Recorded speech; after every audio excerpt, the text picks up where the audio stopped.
Bashundhara LP gas, ভরসা রাখুন, স্বাচ্ছন্দ্যে থাকুন। আওয়ামী লীগ ক্ষমতায় না এলে সমুদ্র সীমায় দেশের অধিকার প্রতিষ্ঠিত হতো না। কোস্টগার্ডের 9টি জাহাজ ও একটি ঘাঁটির কমিশনিং অনুষ্ঠানে প্রধানমন্ত্রী। মন্ত্রীপাড়ায় দীর্ঘ হচ্ছে করোনা আক্রান্তের তালিকা। মন্ত্রী, প্রতিমন্ত্রী, এমপি সহ 2 দিনে শনাক্ত 13। স্বরাষ্ট্রমন্ত্রীর কোভিড রিপোর্ট নিয়ে ধোঁয়াশা। চট্টগ্রামে হাটহাজারী মাদ্রাসায় হেফাজতে ইসলামের একাংশের সম্মেলন। আল্লামা শফির অনুসারীদের বাদ দিয়ে নতুন কমিটি গঠনতন্ত্র বিরোধী মন্তব্য করে প্রত্যাখ্যান।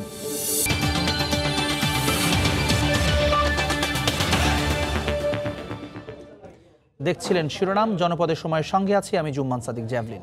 বসুন্ধরা এলপি গ্যাস, ভরসা রাখুন, স্বাচ্ছন্দ্যে থাকুন। আওয়ামী লীগ সরকার ক্ষমতায় না এলে সমুদ্র সীমায় বাংলাদেশের অধিকার প্রতিষ্ঠিত হতো না। আর সমুদ্র সম্পদ রক্ষার পাশাপাশি চোরাচালান ঠেকাতে কোস্টগার্ড গঠনে মূল ভূমিকা পালন করেছে আওয়ামী লীগ।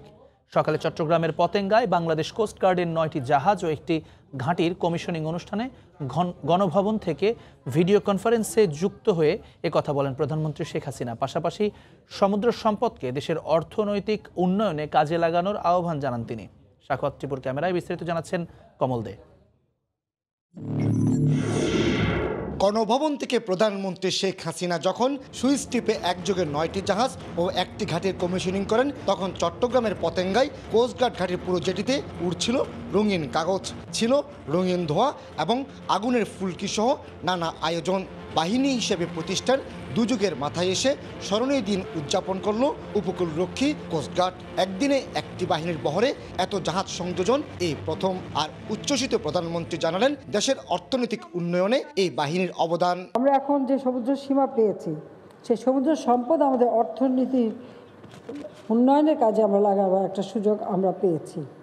কাজে আমাদের চেষ্টাই হচ্ছে, কারণ বঙ্গোপসাগর অত্যন্ত গুরুত্বপূর্ণ একটি সাগর। বিশ্বের অনেক ব্যবসা বাণিজ্য এখান থেকেই চলাচল করে। সেদিক থেকে এখানে আমাদের অধিকারটা অত্যন্ত গুরুত্বপূর্ণ। 1994 সালে জাতীয় সংসদে বিরোধী দলে থাকা সত্ত্বেও আওয়ামী লীগ কোস্টগার্ড আইন পাশে তৎকালীন সরকারকে বাধ্য করেছিল বলে প্রধানমন্ত্রী শেখ হাসিনা তার বক্তব্যে তুলে ধরেন। সে সাথে প্রতিবেশী দেশ ভারত এবং মিয়ানমারের সাথে বন্ধুত্বপূর্ণ সম্পর্ক বজায় রেখে সমুদ্র সীমা জয়ের পর সম্পদ রক্ষায় কোস্টগার্ডের উন্নয়নে তার সরকারের পরিকল্পনার কথা জানান প্রধানমন্ত্রী শেখ হাসিনা। আমাদের উপকূলীয় অঞ্চলে যারা বাস করেন, আমাদের যে জেলাগুলি আছে, তাদের নিরাপত্তা এবং তাদের অর্থনৈতিক উন্নতিটাও আমাদের জন্য অত্যন্ত গুরুত্বপূর্ণ। তার কারণ তারা সবসময় অবহেলিত। কাজে সেদিকে লক্ষ্য রেখেই আমরা এই সমুদ্র সম্পদকে আমাদের অর্থনৈতিক উন্নয়নের কাজে লাগাতে চাই। সমুদ্র সম্পদকে আমরা আমাদের দেশের কাজে আমরা কীভাবে ব্যবহার করব, সে ব্যাপারেও আমরা ইতিমধ্যে আমাদের পরিকল্পনা আমরা নিয়েছি। 2014 সালে ইতালি সরকারের সাথে করা চুক্তির আলোকে 2017 সালে কমিশনিং হয়েছিল কোস্টগার্ড জাহাজ সৈয়দ নজরুল ইসলাম এবং তাজউদ্দিনের। আর এবার হলো কোস্টগার্ড জাহাজ ক্যাপ্টেন মনসুর আলী ও কামরুজ্জামান। এই 9টা জাহাজের সংযোজন কোস্টগার্ডের ইতিহাসে এই যাবৎকাল সর্ববৃহৎ সংযোজন, যার কারণে আমাদের উপকূল অঞ্চলে এই জাহাজগুলো সংযোজনের ফলে আমাদের উপজেলাকে চুরি ডাকাতি আমরা সম্পূর্ণ একদম নিয়ন্ত্রণ করতে পেরেছি। কমিশনিং হওয়া জাহাজগুলো 87 মিটার দীর্ঘ এবং রয়েছে অত্যাধুনিক কামান। উপকূল রক্ষী কোস্টগার্ডের বহরে যুক্ত হওয়া 9টি জাহাজের মধ্যে অবাক করা বিষয় হলো 5টি জাহাজ তৈরি হয়েছে এই বাংলাদেশে। মূলত নৌবাহিনী তত্ত্বাবধানে পরিচালিত খুলনা এবং নারায়ণগঞ্জের শিপইয়ার্ডে তৈরি করা হয়েছে এই 5টি জাহাজ। কমিশনিং শেষে আগামী কয়েকদিনের মধ্যে নদী এবং সমুদ্র সম্পদ সংরক্ষণে এই জাহাজগুলো কাজ শুরু করবে। চট্টগ্রামের কোস্টগার্ড ঘাঁটি থেকে কমল দে, সময় সংবাদ। হেফাজতে ইসলামের প্রতিষ্ঠাতা আল্লামা আহমদ শফির অনুসারীদের বাদ দিয়েই গঠিত হয়েছে সংগঠনের 151 সদস্যের কমিটি। সাবেক মহাসচিব জুনায়েদ বাবুনগরীকে আমির এবং ঢাকা মহানগরের নেতা নূর হোসাইন কাশেমিকে করা হয়েছে নতুন মহাসচিব। হাটহাজারী মাদ্রাসায় সম্মেলনের মাধ্যমে কমিটি ঘোষণা করা হলেও সেখানে ছিলেন না আল্লামা শফির পরিবারের কোনো সদস্য বা কোনো অনুসারী। জেলার হাটহাজারী মাদ্রাসায় হেফাজতে ইসলামের এই সম্মেলনকে ঘিরে গত দুদিন ধরে ছিল চরম উত্তেজনা। সংগঠনটির অভ্যন্তরীণ বিরোধ হয় আইনশৃঙ্খলা বাহিনী ছিল সতর্ক অবস্থানে। তবে আল্লামা শফির অনুসারীরা পরিস্থিতি আঁচ করতে পেরে সম্মেলনস্থলে না আসায় বেলা বাড়ার সাথে সাথে উত্তেজনাও কমতে থাকে। আমন্ত্রিত অতিথি ছাড়া আর কাউকে সম্মেলন কেন্দ্রে ঢুকতে দেওয়া হয়নি। রোববার দুপুরে ঘোষণা করা হয় হেফাজতে ইসলামের একাংশের পূর্ণাঙ্গ কমিটি। ইসলামের পক্ষে কাজ করার জন্য, প্রয়োজনে রক্ত দেওয়ার জন্য যদি আপনাদেরকে ডাক দেওয়া হয় এরকম আসবেন। আমাদের দাবি হলো কাদিনী সম্প্রদায়কে অনতিবিলম্বে সরকারিভাবে অমুসলমান ঘোষণা করা হোক। এদিকে গঠনতন্ত্র ভঙ্গ করে অনেক সিনিয়র নেতাকে কাউন্সিলে দাওয়াত না দিয়ে কমিটি ঘোষণা করা হয়েছে বলে অভিযোগ করেছেন সংগঠনের অপর অংশ। তারা কমিটি প্রত্যাখ্যান করে। আমার জানা মতো এই পর্যন্ত হেফাজত ইসলামের কোনো বৈঠক হয় নাই, কোনো মিটিং হয় নাই এবং কোনো রকমের আলাপ আলোচনা হয় নাই। যেহেতু এটা হেফাজত ইসলামের গঠনতন্ত্র মতো হয় নাই, সেহেতু এই কমিটিকে আমরা মেনে নিতে পারি না। এই কমিটি অবৈধ। 2010 সালে সৃষ্টি হওয়া কওমি মাদ্রাসা ভিত্তিক সংগঠনটি ভাঙনের মুখে পড়তে যাচ্ছে বলে ধারণা করা হচ্ছে। প্রতিষ্ঠাতা আমির আল্লামা আহমদ শফি 18 অক্টোবর মারা গেলেও তার কয়েকদিন আগে থেকে বিরোধ শুরু হয়। মূলত জুনায়েদ বাবুনগরীর সাথে আল্লামা শফির অনুসারীদের এই বিরোধ। শফির অনুসারীরা বর্তমানে ঢাকায় থেকে শক্তি সঞ্চারের চেষ্টা করছে। কমল দে, সময় সংবাদ, চট্টগ্রাম। মন্ত্রীপাড়ায় দীর্ঘ হচ্ছে করোনা আক্রান্তের তালিকা। 2 দিনে মন্ত্রী, প্রতিমন্ত্রী, উপমন্ত্রী ও সংসদ সদস্য সহ 13 জন শনাক্ত হয়েছেন। মুজিববর্ষ উপলক্ষে জাতীয় সংসদের বিশেষ অধিবেশনের আগে সংসদ সদস্য, কর্মকর্তা-কর্মচারী ও সাংবাদিকদের করোনা ভাইরাস পরীক্ষার আওতায় আনায় এ তথ্য জানা যায়। আক্রান্তরা করোনা মুক্ত হওয়ার পরে সংসদে যোগ দেবেন বলে জানিয়েছেন জাতীয় সংসদের চিফ হুইপ। মুজিববর্ষ উপলক্ষে 8 নভেম্বর সন্ধ্যায় জাতীয় সংসদের বিশেষ অধিবেশন উপলক্ষে সংসদ সদস্য, কর্মকর্তা-কর্মচারী ও সাংবাদিকদের করোনা ভাইরাস পরীক্ষার আওতায় আনা হয়। 2 দিনের পরীক্ষায় প্রায় 13 জন সংসদ সদস্যের করোনা পজিটিভ ধরা পড়ে। সংসদ সচিবালয় সূত্রে জানা গেছে, এর মধ্যে 2 জন মন্ত্রী, 1 জন প্রতিমন্ত্রী ও 1 জন উপমন্ত্রী রয়েছেন। এর মধ্যে স্বরাষ্ট্রমন্ত্রী আসাদুজ্জামান খান কামাল, পররাষ্ট্র প্রতিমন্ত্রী শাহরিয়ার আলম, প্রবাসী কল্যাণ মন্ত্রী ইমরান আহমদ, বন ও জলবায়ু পরিবর্তন মন্ত্রণালয়ের উপমন্ত্রী বেগম হাবিবুন্নাহার করোনা আক্রান্ত। পাবনা 3 আসনের সংসদ সদস্য মকবুল হোসেন, ঢাকা 13 আসনের সাদেক খান, কিশোরগঞ্জ 3 আসনের মুজিবুল হক চুন্নু, বাগেরহাট 1 আসনের শেখ হেলাল উদ্দিন, লালমনিরহাট 1 আসনের মোতার হোসেনের নাম জানা গেছে। এছাড়া ঢাকা 10 আসনের শফিউল ইসলাম মহিউদ্দিন, পাবনা 4 আসনের নুরুজ্জামান বিশ্বাস, নওগাঁ 2 আসনের শহীদুজ্জামান সরকার আক্রান্ত হয়েছেন। এদিকে একজন সংসদ সদস্য দ্বিতীয়বারের মতো করোনায় আক্রান্ত হয়েছেন। জানা গেছে, দেশের প্রথম করোনা আক্রান্ত সংসদ সদস্য ছিলেন আওয়ামী লীগের শহীদুজ্জামান সরকার। গত 1 মে তার করোনা নমুনায় পজিটিভ ধরা পড়ে। গত 16 মে তার নেগেটিভ রিপোর্ট এলেও বিশেষ অধিবেশন উপলক্ষে পরীক্ষায় এবার তিনি আবারও করোনা পজিটিভ বলে নিশ্চিত হয়। জাতীয় সংসদের চিফ হুইপ জানান, করোনা আক্রান্ত সংসদ সদস্যরা সংসদে যোগ দেবেন না। আসছে কয়েকজন, 12-13 জন তো হবে মনে হয়। যাদের একবার পজিটিভ আসবে তারা এখন আসতেছে না। এর আগে গত জুনে বাজেট অধিবেশনে 17 জন সংসদ সদস্য ও 105 জন কর্মকর্তা-কর্মচারী করোনা পজিটিভ শনাক্ত হয়েছিল। প্রসূন আশিস, সময় সংবাদ, ঢাকা। এদিকে স্বরাষ্ট্রমন্ত্রী আসাদুজ্জামান খানের করোনার রিপোর্ট নিয়ে দেখা দিয়েছে ধোঁয়াশা। আইসিডিডিআরবি থেকে করোনা পজিটিভ রিপোর্ট পাওয়ার একদিন পর রাজারবাগ পুলিশ হাসপাতাল থেকে করোনার রিপোর্ট নেগেটিভ এসেছে স্বরাষ্ট্রমন্ত্রীর। সময় সংবাদকে তিনি জানান, তার মধ্যে কোনো ধরনের কোনো উপসর্গ নেই। তবুও আইসিডিডিআরবি থেকে করোনা পজিটিভ হওয়ায় তিনি রোববার আবার পরীক্ষা করান, যার রেজাল্ট নেগেটিভ আসে। সোমবার স্বরাষ্ট্রমন্ত্রী আবার কোভিড পরীক্ষা করাবেন বলেও জানান। বর্তমানে তিনি নিজ বাসায় আইসোলেশনে আছেন।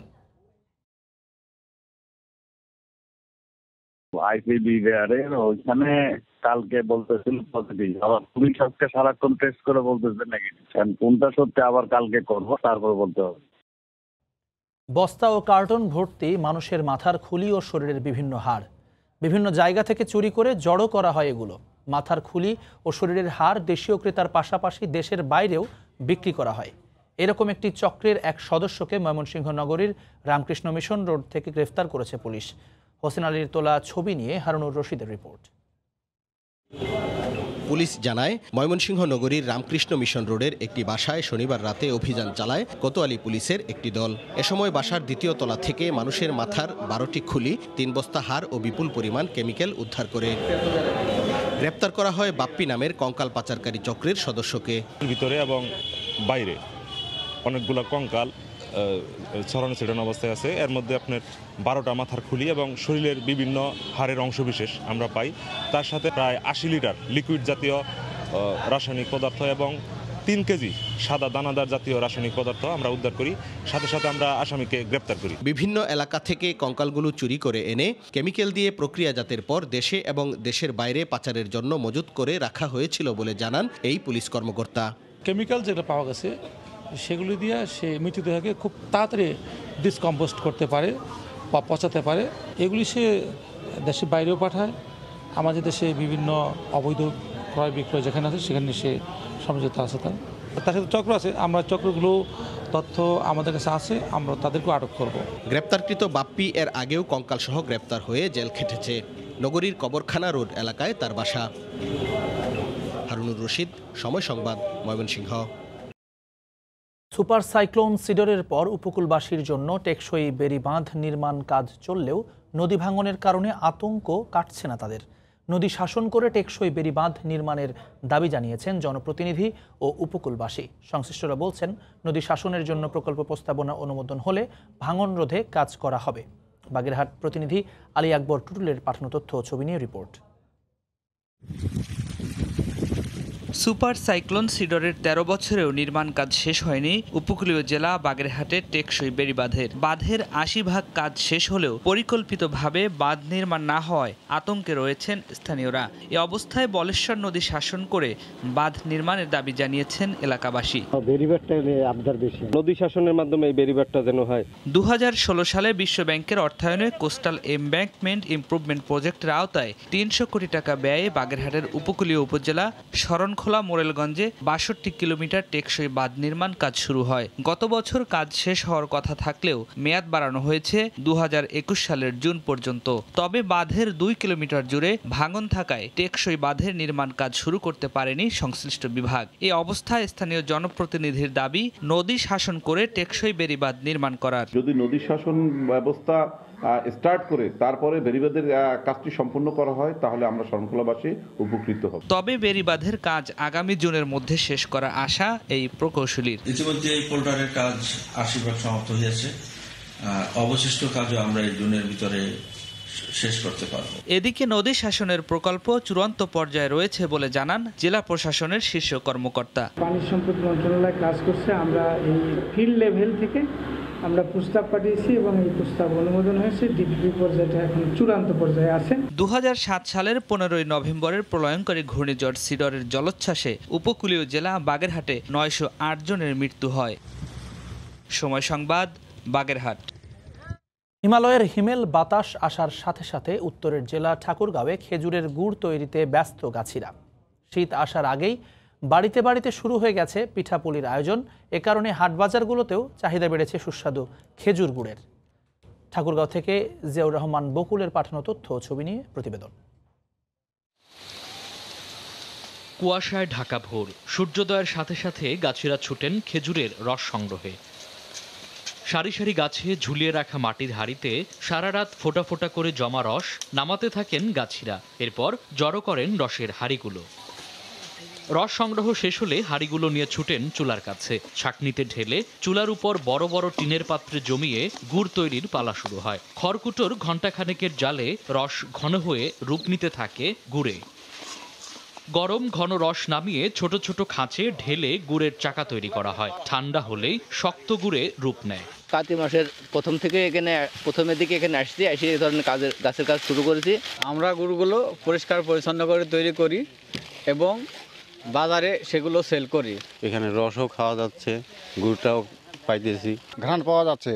এখানে বোঝা যাচ্ছে যে এটা অরিজিনাল গুড়। রাজশাহী জেলার গাছিরা ঠাকুরগাঁও সদর উপজেলার নারগুন ইউনিয়নের বোচাপুকুর গ্রামে সুগার মিলের খেজুর গাছ চুক্তিতে লিজ নিয়ে এই গুড় তৈরি করেন। 15-20 জন লোক আমরা এই গাছের উপর খাটতে পারছি। তো আশা করছি যে এই 4 মাস আমরা কাজ করলে পারে এখনো অনেকগুলি টাকা আমরা কামাই করতে পারবো। উদ্যোক্তা রবিউল জানান, শীতের 4 মাস 5 শতাধিক খেজুর গাছ 20,000 টাকায় লিজ নিয়ে প্রতিদিন গড়ে 120 কেজি গুড় উৎপাদন করছেন, আর পাইকারিতে প্রতি কেজি গুড় বিক্রি করেন 110 টাকা কেজি। সময় সংবাদ, ঠাকুরগাঁও। মন্ত্রীপাড়ায় দীর্ঘ হচ্ছে করোনা আক্রান্তের তালিকা। মন্ত্রী, প্রতিমন্ত্রী, এমপি সহ 2 দিনে শনাক্ত 13। স্বরাষ্ট্রমন্ত্রীর কোভিড রিপোর্ট নিয়ে ধোঁয়াশা। এবং চট্টগ্রামে হাটহাজারী মাদ্রাসায় হেফাজতে ইসলামের একাংশের সম্মেলন। আল্লামা শফির অনুসারীদের বাদ দিয়ে নতুন কমিটি গঠনতন্ত্র বিরোধী মন্তব্য করে প্রত্যাখ্যান। এই ছিল এখনকার মতো, সঙ্গে থাকুন সময়।